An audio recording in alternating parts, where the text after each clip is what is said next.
Hi friends, வணக்கம். எல்லோரும் நல்லா இருப்பீங்கன்னு நினைக்கிறேன். பயணம் இன்றைக்கி நம்ம பார்க்க போகிறது ஒரு நெடுந்தூர பயணம் எப்படியெல்லாம் நமது வாழ்க்கையில் மாற்றங்களை உருவாக்குகிறது என்பதே. நோயற்ற வாழ்வே குறைவற்ற செல்வம் என்பார்கள். ஆனால் எனது பார்வையிலோ ஆரோக்கியமான வாழ்வே அளவற்ற செல்வம் என்பேன். நமது ஆரோக்கியத்திற்காக நாம் என்னென்ன முயற்சிகள் செய்கிறோம்? உணவு, உடற்பயிற்சி, உழைப்பு, உறவுகள் என பல்வேறு நிகழ்வுகளை கலந்து கொள்கிறோம்.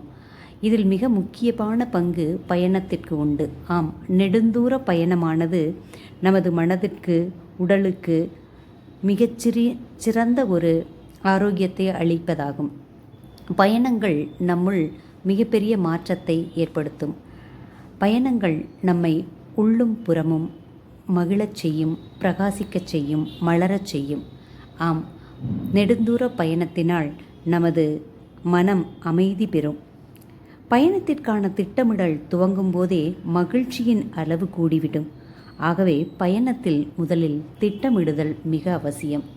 நெடுந்தூர பயணம் ஒன்றை நாம் மேற்கொள்ளும்போது புதிய பாதைகள் புலப்படும். வாழ்வில் நாம் எவ்வளவு தூரம் பயணித்திருக்கிறோம், என்னென்ன தெரிந்திருக்கிறோம், என்ன தெரிந்து கொள்ள வேண்டும் என்பதையெல்லாம் இந்த பயணமே உறுதி செய்கிறது. நெடுந்தூரம் ரயிலில் பயணம் செய்யும்போது நாம் காணுகின்ற காட்சிகள் கண்களுக்கு மிகப்பெரிய விருந்தாகும், மனதிற்கு மிகப்பெரிய உற்சாகத்தை தரும்.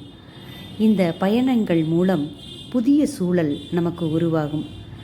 முகம் தெரியாத மனிதர்கள், புதிய மொழி, புதிய சூழ்நிலை, இவை அனைத்தும் நம் உடலுக்கு ஒரு விதமான சக்தியை அளிக்கும் வல்லமை பெற்றது. இந்த பயணத்தால் நம் மனமும் நமது உடலும் மனமும் உயிரோட்டத்துடன் இருக்க ஒரு மிகச்சிறந்த துணையாக இருக்கும் இந்த நெடுந்தூர பயணங்கள். நாம் வரும் வீடியோக்களில் நான் எங்கெங்கு பயணித்தேன், என்ன உணர்ந்தேன் என்பதை அனைத்தையும் உங்களுடன் பகிர்ந்து கொள்கிறேன். நெடுந்தூர பயணத்தினால் நான் பெற்ற அனுபவங்களையும் உங்களுடன் பகிர்ந்து கொள்ள விரும்புகிறேன். எனவே தொடர்ந்து நமது பயண வீடியோக்களில் அனைவரும் ஒன்றிணைந்து பயணித்து சந்தோஷம் அடையுமாறு கேட்டுக்கொள்கிறேன். தொடர்ந்து வரும் வீடியோக்களில்